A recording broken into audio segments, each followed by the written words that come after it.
belum ada utang, belum ada cicilan. Iya, betul. Berat hidup ya, Man ya? Iya, gimana? Restart lagi aja gitu, restart. Dari Saya nol tahu lagi. gimana solusinya. Gimana?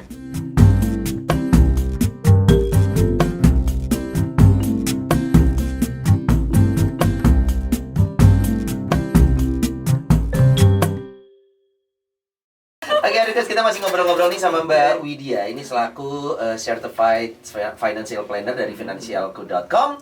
Dan kita bakal ngelanjutin obrolannya tentang kira-kira gimana sih kita untuk bisa menentukan perencanaan keuangan. Nah, menentukan tujuan keuangan dulu nih, gimana caranya nih Mbak Widya? Caranya adalah kita harus benar-benar detail sama tujuan kita kan. Biasanya orang-orang kayak cuman gue pengen liburan di akhir tahun, ya terus liburannya mau kemana gitu. Jadi benar-benar detail nih, liburan akhir tahun misalnya mau ke Bali, mau ke Eropa, Island. ya boleh. Hasil. Oke. Oke, jadi harus tentuin dulu apa, kemana gitu. Oke. Tentuin kemana, terus jangka waktunya berapa lama nih. Ya. Misalnya mau akhir tahun, mau 2 tahun lagi, mau 5 tahun lagi. Nah udah gitu, udah details juga sama budgetingnya. Kan tapi kalau liburan nih, orang Indonesia nggak mungkin dong terlewatkan anggaran oleh-oleh. Oh iya. Nih kan Oh, kalau harus aku bisa melewatkan itu. Oh, bisa. Temen aku sih enggak. Iwan gak pernah dapat apa-apa kalau aku liburan. Aku cuma dapat cerita. Oke. Cerita mandi bareng laki-laki. Itu onsen, Oh iya. mau Gimana? Oke, jadi details, misalnya kita butuh anggarannya itu berapa, budgetingnya, kayak misalnya tiketnya nih mau pakai pesawat, mau pakai kereta, mau pakai bis, atau misalnya mau pakai mobil sendiri, gitu kan. Itunya harus jelas banget. Jadi itu kita tentuin tujuannya seperti itu. Oh, oke. Oke. Nah, ini untuk dalam penyusunan rencana keuangan gitu kan ya, selain tadi biaya-biaya dimasukkan, apa aja yang mungkin akan dimasukkan. Ini sebetulnya kita juga harus merencanakan juga, misalnya target tersebut tidak tercapai gitu kan. Ini apa nih maksudnya, kita harus juga, kalau uang-uang bonus apa bisa masuk juga atau gimana, Mbak? Nah, kalau misalnya targetnya Uang tak terduga gitu. uang tak terduga itu biasanya kita lihat lagi, kita dihitungin ini dari pendapatannya bisa nggak ya. Nah kalau misalnya ini nggak masuk, bisa jadi si tujuan keuangannya tuh kita turunin nih, misalnya yang asalnya 3 tahun jadi 5 tahun jangka waktunya, atau misalnya yang asalnya liburannya itu mau keliling Eropa, oh jangan deh liburannya ganti ke Singapura gitu biar lebih murah, gitu kayak gitu. Atau bisa jadi nanti pas dapat bonus, semua bonusnya dialokasikan untuk nabung investasinya ini gitu, untuk nyampe tujuan keuangannya. Oke. Ini mundur dikit nih Mbak Widya. Ini kan nyusunnya udah nih. Ini kan jadi kayak RAB ya. Pengeluarannya ini nanti. Nah, tapi juga kita nggak bisa melupakan pemasukan nih. Sebenarnya beda nggak sih kalau pemasukan dari yang fixed income nih, kan ada yang karyawan itu fixed income. Tapi ada juga orang yang hidup by project gitu, freelancer segala macam. Itu akan sama atau beda proses penyusunannya? Proses penyusunannya tentu akan beda antara yang punya pekerjaan tetap sama yang freelance gitu kan. Karena kalau yang punya pekerjaan tetap, dia pasti tiap bulan ada pemasukannya. Nah, kalau freelance terukur ini, ya? Iya, terukur gitu kan. Kalau freelance ini kita harus pintar-pintar ngaturnya nih. Jadi misalnya pendapatan tanggal segini untuk apa aja. Nanti pendapatan tanggal segini untuk apa aja. Pendapatan tanggal segini untuk apa aja. Jadi memang dari awal kita dapat pendapatan langsung kita tulis anggarannya buat apa aja. Rencananya uang ini mau dihabisin buat apa aja nih. Gitu. Itu harus kita tulis. Oke. Dan ini bicara presentasi ya, Sonia? Ini presentasi dari masing-masing dia yang harus dianggarkan ini gimana, Mbak? Kalau presentasi sih sebenarnya balik lagi ke individu masing-masing karena punya kebutuhannya sendiri kan gitu. Cuman yang paling wajib adalah kalau misalnya kita mau nabung atau investasi, kita harus mulai alokasikan minimal 20% dari pendapatan bulanan. Minimal. Gitu. Kalau lebih besar boleh, kalau misalnya nggak bisa di 20% aja.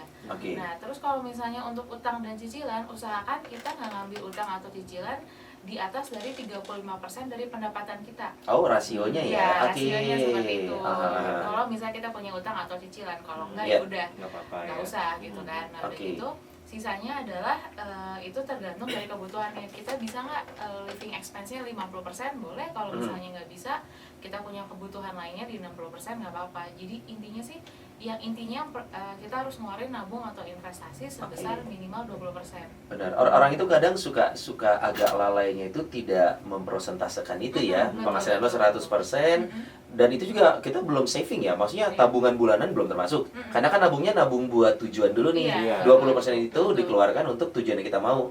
Belum ada utang, belum ada cicilan. Berat hidup ya, Man ya? Iya, gimana? Restart lagi aja gitu, restart. Dari Saya nol tahu lagi. gimana solusinya. Gimana? Gimana kalau kita sewa dia? Tuyul ya. Atur kehidupan kita ya.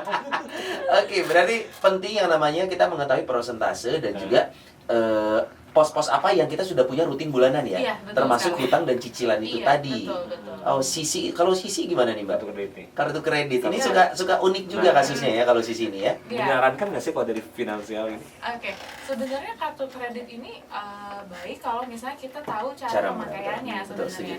Sebenarnya yang jadi masalah adalah ketika kita membayar kartu kredit ini hanya minimum Minimum payment. payment, oke.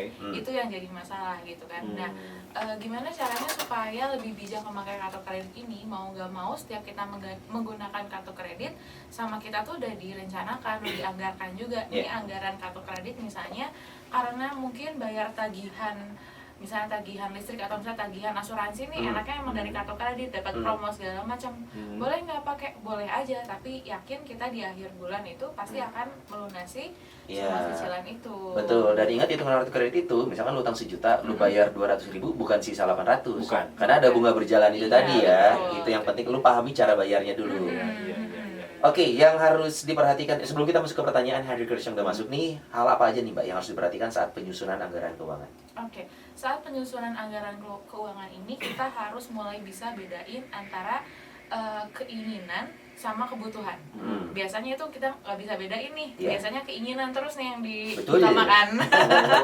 Iya. Aku berasa di buku. Jadi kita harus tahu kebutuhan kita tuh apa Iya. aja. Dan dalam anggaran keuangan ini pertama kali itu bikinnya itu adalah kita mulai merencanakan pengeluaran yang produktif, pengeluaran Oke. apa aja yang bisa memberikan manfaat kita di kemudian hari, tapi kita keluarkannya hari ini. Aha. Kayak apa? Kayak nabung atau investasi, kita keluarinnya hari ini, manfaatnya di masa depan. Betul. Terus asuransi, kita Asuransi. keluarinnya hari ini, pasti manfaatnya nanti kan. Sewaktu-waktu. Sewaktu-waktu. Ketika kita Dapat musibah atau Musibah, apa. gitu Iya, kan. iya. Terus sedekah sama donasi ini jangan lupa. Terus jangan lupa juga untuk bayar pajak nih, ini nggak bisa kita hindari. Iya. Pokoknya kita itu dulu tuh produktif.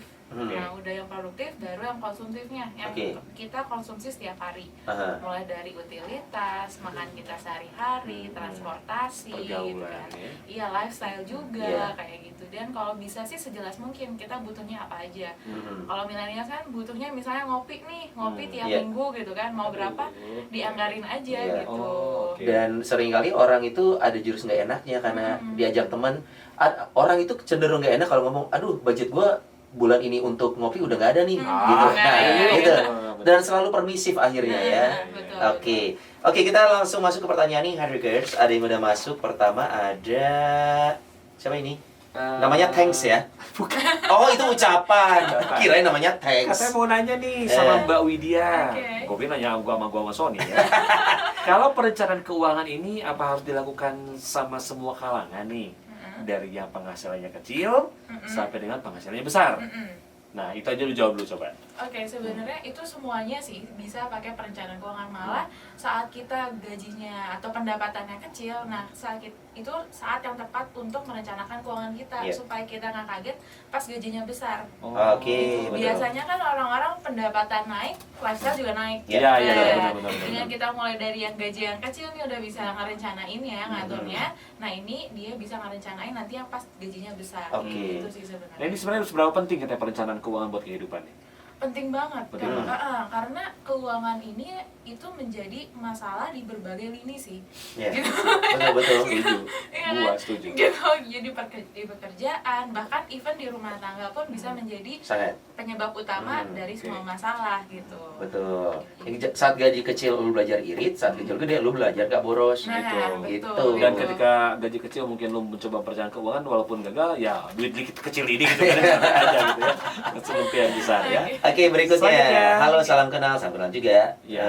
Mau nanya nih, gimana cara investasi untuk gaji yang masih UMR dengan status single? Oh ini sekalian promo dia single. Oke.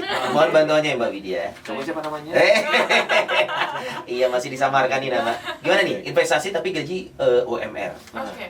Kalau sebenarnya investasi sekarang udah banyak banget pilihannya dan sudah mulai bisa affordable banget gitu. Iya. Jadi seperti yang kita tahu aja, misalnya emas aja sekarang sudah ada yang digital nih. Iya, Digital benar, ini benar. bisa mulai dari 10.000 gitu Betul. kan. Jadi sekarang investasi itu banyak banget. Cuman pesan saya, saat kita mulai investasi, kita harus belajar dulu nih investasinya itu seperti apa. Ruginya itu seperti apa. Kalau kita Iya. rugi, gimana cara kita nge-handle-nya. Yes. Kayak gitu. Udah gitu sesuaikan sama tujuan keuangannya nih. Aha. Tujuan keuangan kita mau seperti apa gitu. Kalau misalnya kita tujuannya masih panjang, ini bisa kita taruh nih di investasi-investasi yang agresif gitu. Oke. Karena dia memberikan return yang besar. Karena Yeah. kita juga masih panjang nih, lebih dari 5 tahun masih oke. Hmm. Kalau misalnya kita tujuan cuma 1-2 tahun, misalnya kita taruh di saham nih, wah itu gak bisa menjamin bahwa selama 1 atau 2 tahun itu investasinya lagi positif gitu kan, gak ada yang bisa menjamin. Betul. Dan ingat investasi itu dua, Mm-mm. bisa berhasil, bisa gagal. Orang tuh sering mikirnya investasi, oh ini gue akan dapat keuntungan sekian nih. Padahal Iya. ingat ada kemungkinan kedua yaitu Gagal. Gagal. Ya, itu ya. itu yang tidak dia. diantisipasi. Berarti kita harus hati-hati juga dalam Iya. berinvestasi. Iya. Betul. Dan Betul. cocok-cocokan loh. Ada yang cocok kalau lo memang bermain di reksadana dan lu paham cocok, bisa jalan. Main properti silakan. Iya, Iya. Itu dia, Yang lagi tren apa sih Mbak sekarang Mbak Widya untuk investasi yang Selain jual beli manusia gitu. Wah, human trafficking. Oke. Yang populer dan maksudnya orang bisa dengan mudah dan terukur. Oke, minimal gue bisa belajarinnya cepat lah dan bisa join gitu. Oke, sebenarnya kalau yang lagi populer sekarang tuh yang peer to peer lending itu sih, soalnya dia lumayan juga dalam, ada yang cerita dalam waktu 3 bulan dia bisa ngasihin return 15% gitu. Itu kan lumayan juga gitu. Tapi kan ada resikonya tuh di balik itu gitu kan. Nah, cuma kalau misalnya yang gampang, yang mudah dimengerti ya saya balik lagi sih paling gampang sih reksadana. Reksadana. Gitu, Oke. paling. Baiklah, Headers, nanti kita bakal ngobrol lagi. Jangan lupa sekali lagi yang pengen ikutan nanya dan apalagi kalau ini kena banget dengan kehidupan lo sehari-hari, Betul. tinggal WhatsApp. Langsung ke 081321877877 Mbak Widya siap untuk menjawab semua pertanyaan. Kita berdua. Ya udah.